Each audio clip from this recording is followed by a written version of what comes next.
I wanted to come on here and address a lot of things that I've been seeing this past week. It has been a lot of craziness. So I want to come on here and first of all, talk about one main thing that I've been seeing all over is the repost of a old screenshot from a splash page of a website that I never started. A splash page meaning it is a coming soon page for something in 2004.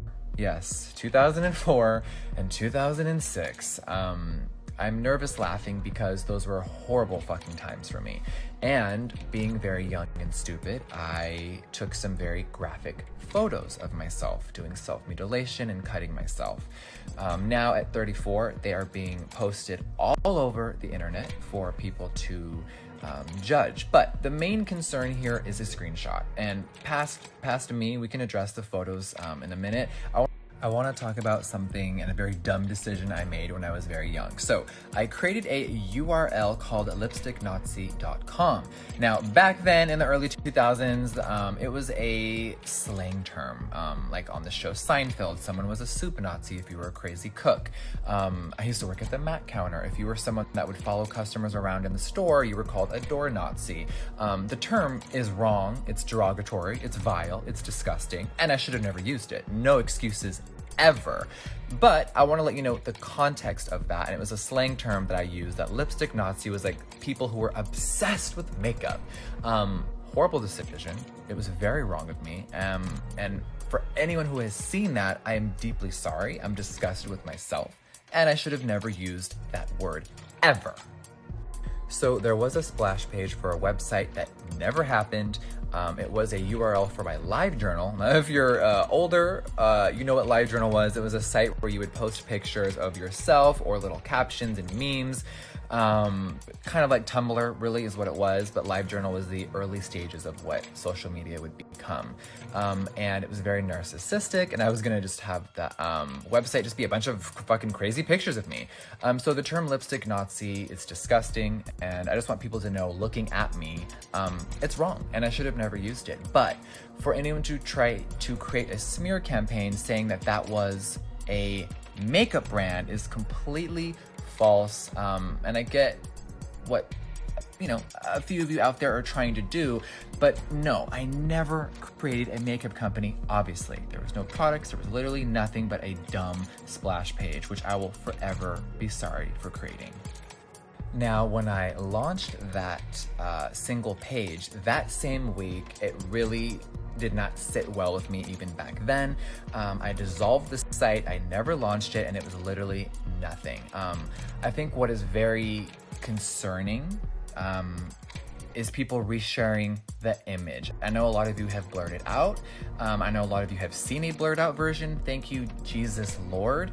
But me bleeding and cutting with a razor, someone who has suffered with self-harm and issues like that for a very long time, it's been horrible.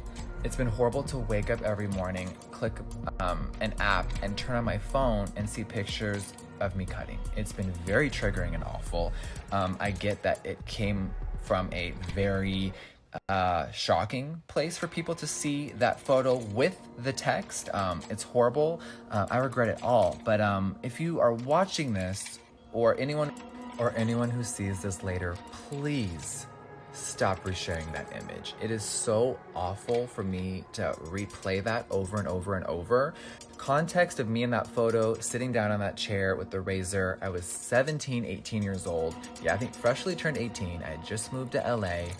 And I met someone who had a little art museum, and I thought it was so cool, and I wanted to be a part of the art world. And she was a photographer, and she took some very graphic photos of me doing self-mutilation.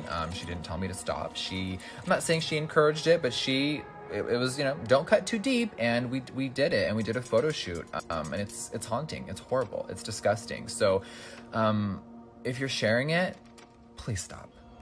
I just want to say to anyone watching this that I will always forever be sorry for all the dumb shit that I've said in my past, all the horrible things I've done, and all the stupid actions and decisions back then. They're uncalled for, and I'm sorry. I'm sorry to anyone who had to see those images, those words. It's completely wrong. I do want to say that I am very proud that Jeffree Star right now owns a very successive, inclusive makeup brand that caters to all races, genders, sexes, and anyone in between. That's what I'm proud of. And I understand that if you are someone that hasn't seen things from my past, it can be very shocking. It's horrible. I fucking hate it myself. But just know that I'm not going to let that deter my goal and why I was put on this earth. I understand that my past is fucking awful, but Jeffree Star right now is all about change, and that's what I'll forever be doing. Okay, now listen. There's one other big elephant in the room. The smear campaign and a few old friends, who were never my friends, P.S., coming out of the woodwork and making up a bunch of crazy lies. Now listen, you guys, I know I've been in a lot of bullshit. I've been in a lot of drama. After last year, I uploaded a video called Never Doing This Again. I'm not going to entertain people that want clout and attention and followers.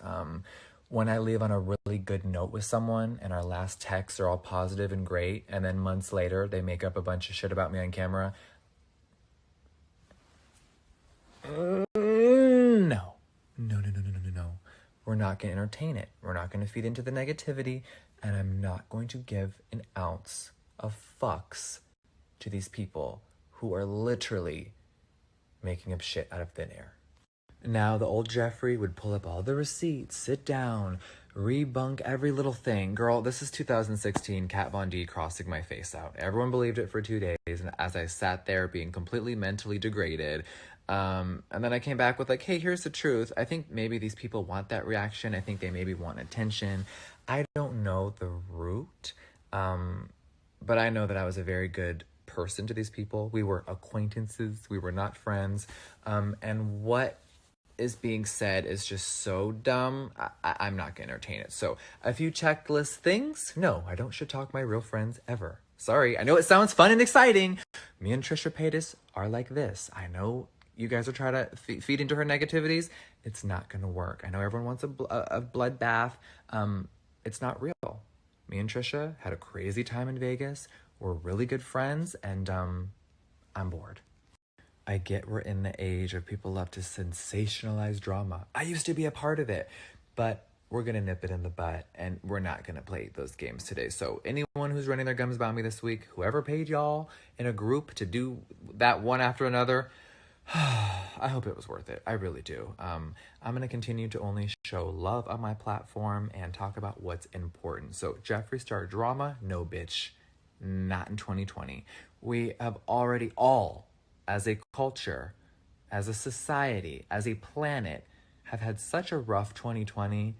Bitch, I'm not going to feed into any negativity. So whoever's watching this, I love you. Thank you for making it this far, and have a beautiful day. Mwah.